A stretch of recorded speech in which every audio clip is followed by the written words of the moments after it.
The paper I'd like to present today is called Velt, a framework for multiple RGBD camera systems. So my name is Andreas Fender, and this work has been done also under the supervision of Jörg Müller. All right, so the problem we're trying to tackle here is that it can be very challenging to create and maintain multi-RGBD camera setups. So if you ever created applications with one or more Kinect devices, then you might realize that, or you might run into problems caused by large amounts of real-time data, or by network communication, stable network communication, or overall stability and performance. And also debugging and inspection is really hard just because of that large amount of real-time data. It's really hard to make such an architecture flexible, and many more. So the main functionality of Velt, or the way we're tackling that, is that we provide a tool or a framework that creates real-time point clouds from multiple RGBD cameras. So here we can see a small example. And so the special thing about Velt is that you can create your own processing pipelines. So this is a very minimalistic example where we just create a pipeline with one Kinect, and we just use the depth stream to turn it into a point cloud. And then we use the color stream of the Kinect to also colorize the same point cloud. And as you can see, the user interface allows you to just drag and drop and create connections. And then, so that was only a very simple example, but you can, of course, create very complex and more sophisticated pipelines with multiple processing steps per device, and also synchronizing devices from multiple machines via network. So, but before I get into more detail, I'd like to talk a little bit about related work. So the first system I'd like to talk about is called Room Alive Toolkit. So many of you probably know that already. So what they do is they calibrate projectors and Kinects. And during runtime, they turn Kinect streams into meshes on the GPU. So they're doing some real-time reconstruction per Kinect device. And the overall pipeline is optimized for projection mapping. So that means that it's not out of the box useful for point cloud processing, which is, however, what we are more interested in with the Velt framework. And then there's the Creepy Tracker, which was released last year in ISS2018. And they also merge the streams from multiple devices. Primarily, they're merging the skeleton streams and creating one word coordinate representation for all the users, but also they're supporting point clouds around the users. So these were only two examples, but in general, the main limitation of previous work, or a very common limitation, is that the pre-processing is very fixed and the overall architectures are not really modular. And so this is what we're trying to tackle with Velt.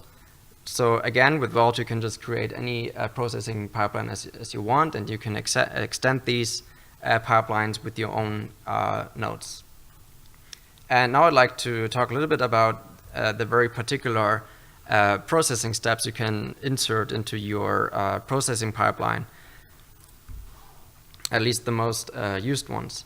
So again, let's look at an example, but this time a little bit more complex than the one before. So again, we're connecting a clock with one Kinect stream. And again, we want to unproject it to get it into 3D space. And this time we generate a so-called RGBD mesh. So it's a reconstruction based on the depth data. But now we want to insert some pre-processing. So let's say actually the resolution might be too high for our purpose, so we can just downsample it to low resolution, or if we want to remove some noise towards the edges of the stream, we can do that by cropping the stream before it's being turned into a 3D point cloud. And we can also apply some smoothing, again, before it's being turned into 3D. And we can also colorize our point cloud, but if we want, we don't need to use the color stream. We could as well use the infrared stream if we wish to do so. And then that data can be used for whatever purpose your application has. So here's another example, or another example for a processing step I'd like to talk about briefly. So for example, if you work with the Kinect, then you might have realized that sometimes it's detecting some skeletons which are not there, and therefore there is that low-level processing step here, which lets you remove these erroneous skeletons before they're being further processed. Another functionality which is also implemented by using nodes or by implementing your nodes is calibration. So Velt simply binds the chessboard calibration provided by OpenCV. So very simple, and you can just use that to align your RGBD cameras. So in overall, the way you bind applications in a default use case, so here we can see an example with 3 different devices connected to 3 different machines, so they're communicating via network. And then the idea is that these different streams are being combined into point clouds, but also the skeletons are combined into Velt space skeletons. And in the end, the application is just reading the data. And so the primary use case of Velt, or the way it was actually born, was to create room analysis systems. So I will just give an example to explain what I mean by that. So during CHI of this year, we presented a system which was using Velt to measure different aspects of the room over the time. For example, the illumination by projectors and shadows, measuring where people are looking, measuring from where people are looking, and all the data was simply provided by Velt. And in the end, we used that to optimize the placement of virtual content in physical space. So, but that's just an example to give you an idea of what Velt can be used for. But now I'd like to talk a little bit about other device combinations. So far I've just been talking about RGBD cameras, but there are also closely related combinations you can use as well. So for example, here we can see one depth camera, which is only streaming the depth information, turning it into a point cloud. And then you can just use 2 ordinary webcams or RGB cameras to then colorize that point cloud. So it's not limited to that default use case of using RGBD cameras. So these can also be decoupled. Or you can just only use RGB. So the framework actually generalizes to just normal RGB processing pipelines. So here we can see how multiple color cameras having their own processing pipelines, and in the end getting combined. So I don't want to get into detail what it's actually doing, but here you just see an example for what else the framework can be used for. So it's simple, like this is simply a wrapper for OpenCV, for some OpenCV methods and functionalities.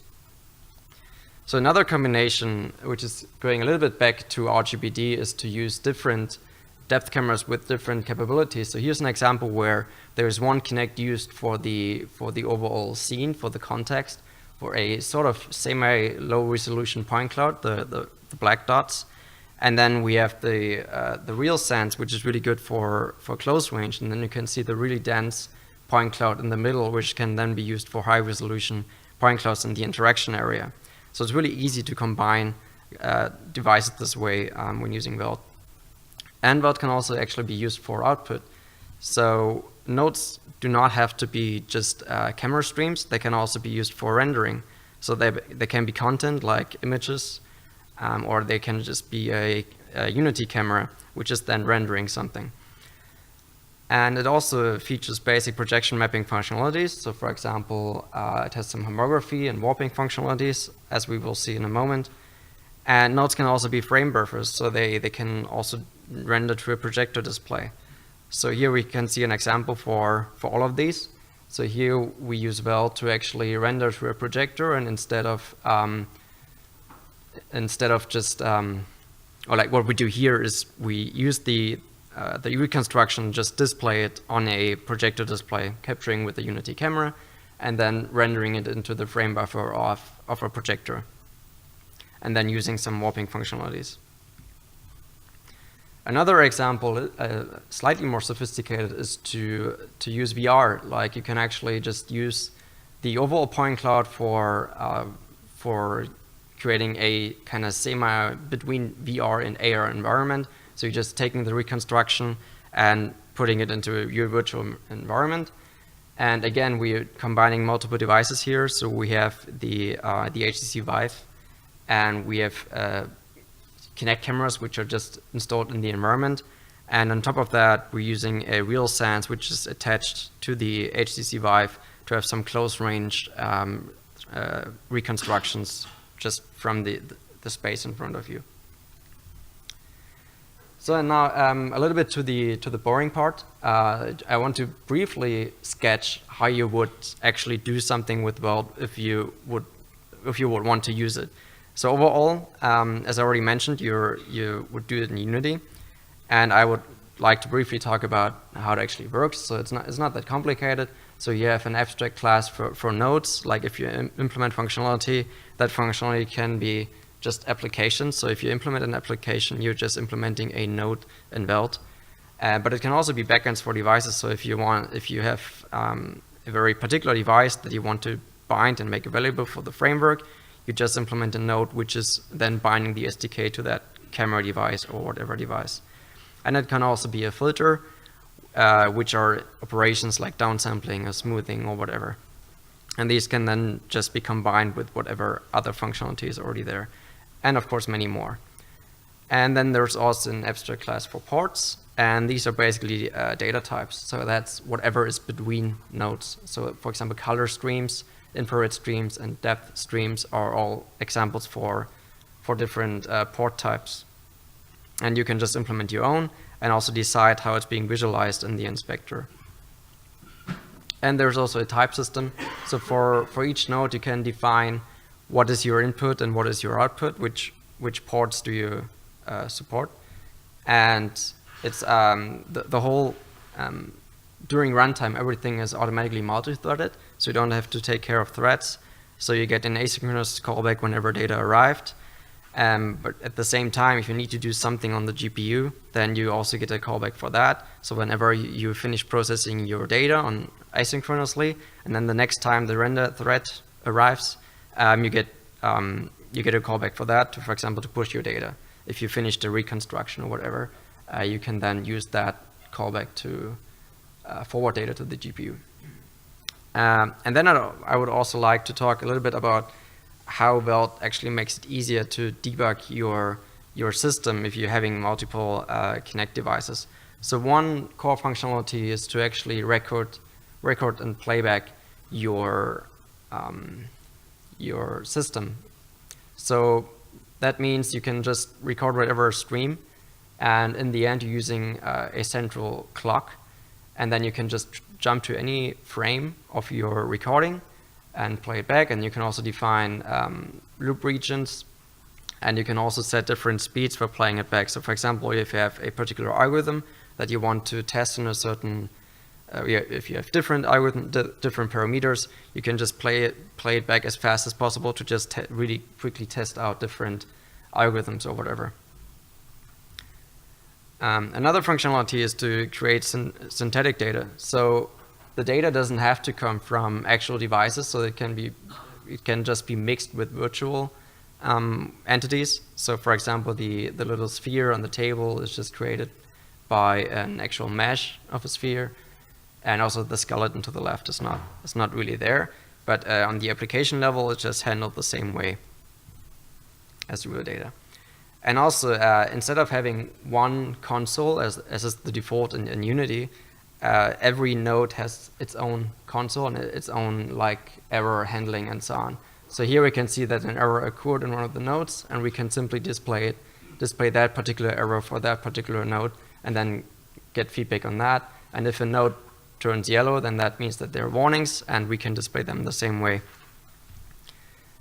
Another functionality is profiling, also very useful because sometimes you simply don't know where the bottleneck is of your system. So you can see for every node, how long does it take to execute that node, how often per second is the node even called, and stuff like that. You can play on with parameters, and you can see how it affects the performance of that particular node.